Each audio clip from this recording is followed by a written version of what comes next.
Sandy here. Welcome back to the channel. Today I'm playing with some pretty spring products from Brutus Monroe. I have the Spring Flowers paper collection. I also have the Flowered Heart die set, which is gorgeous. I am actually going to be scrapbooking this photo of me with pink eye in the spring. It's a tradition. So let's see what I can do. Now I decided to go with a grid style layout, so I grabbed the Spring Florals paper collection and I just picked out 4 that I thought looked really nice together, and I am trimming them down. So I'm trimming them down, I believe, to 4.5 by 4.5, and what that's going to do is allow me to have a pretty great grid design here on this page. Now I decided against the one with the smallest print because I figured I could use that as a photo mat, and you would get a lot of the colors showing on the photo mat instead of just some random little bits if I had used a different paper. I do trim down my photo to 5 3/4. What that's going to do is allow me to use this 6x6 paper with a full mat around it. So I go ahead and mat my photo down on there, and then I'm going to do the grid. So I get the grid down, and I'm thinking at this point that there's going to be space between the grid. And I do that just because I kind of like it. I think that it looks cool with the khaki colored cardstock in the background. I decide that the photo mat, wow, word was failing me there for a second, that the photo mat kind of runs into the grid here on the back. And that's not unexpected because they are the same exact color. They're from the same exact collection. So it does make sense that the colors match. Like, that's completely appropriate. So I grabbed some vellum and put it on some foam, some fun foam. And what that's going to do is break up the line of the photo mat against the line of the grid. And I think it looks good that way. It looks better that way. It just gives your eye a little place to rest before the colors start like all melting and molding together. So I'm looking at this and I'm using my grid mat, which is underneath of my photos, or not my photos, my papers, to kind of center this, this square grid. My photo is going to go mostly covering up one side of the grid and a little bit on the other.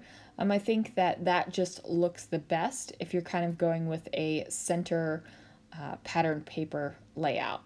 Now I had this great idea to use this stencil and to put some of the new Poppy glitter glaze through it. I am using my glitter glaze palette knife. I always recommend that if you're going to be using glitter glazes, that you grab one palette knife just for glitter glaze and you don't mix it up with anything else. Because you guys, glitter gets everywhere, and it's not just loose glitter that gets everywhere. It's the glitter glazes. That stuff gets everywhere too. Plus it likes to stick on the palette knives, and that's never fun if you are using another media. Like, you just want to keep all the glitter together.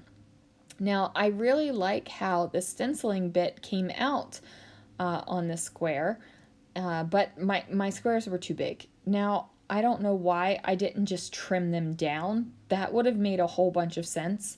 But in the moment, I wasn't thinking about that. I was just trying to figure out a way to be able to see that white stencil-y bit back there. So I end up moving this square down, and I don't like the way this looks right now. I'm like, something is wrong with this. Okay, maybe if I use the floral dies, I can add a little bit more weight back up to this corner and it will balance itself out and everything will be great. Well, that's not what happens. I decide to put the grids close together, so I overlap everything. There's no more gap in between them, which I kind of miss because I liked the gap in between them. I liked the 4 distinct squares.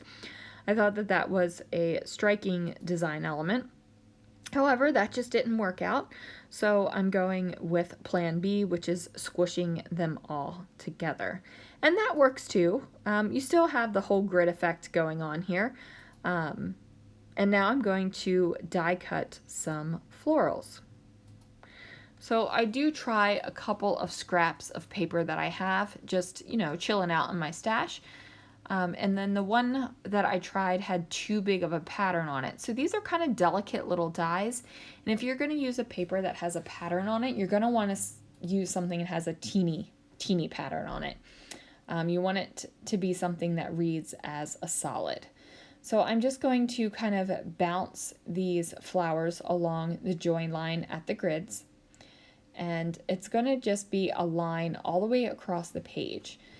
Even though the flowers aren't underneath of the photo, it reads like they are because they're kind of tucked under the photo. Like you look at it and you're like, okay, I can totally see that continuing on. I do add a little white doodly border around the outside. I'm not exactly sure how I feel about this yet. I'm just not exactly sure. I mean, I like it, but do I love it? It doesn't matter because the layout is finished and it's going in my album. But yeah, so that gets done, and I just add a little bit of journaling just about how I am over the fact that springtime hits, allergies hit, and pink eye hits.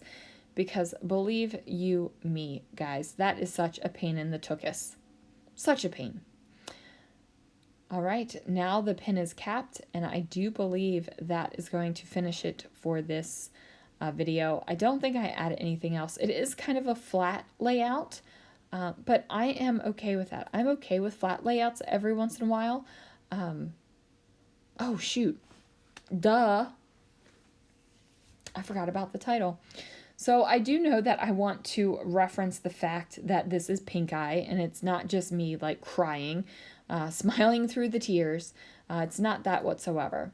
So I'm using some thickers from my stash, and I am kind of Frankensteining them up.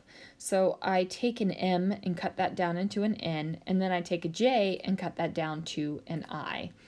So I decide to use numbers as part of my title. So I grabbed the 2 and the 0 because this was in 2020.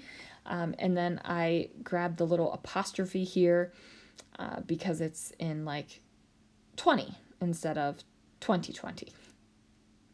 I don't know, it makes sense in my head.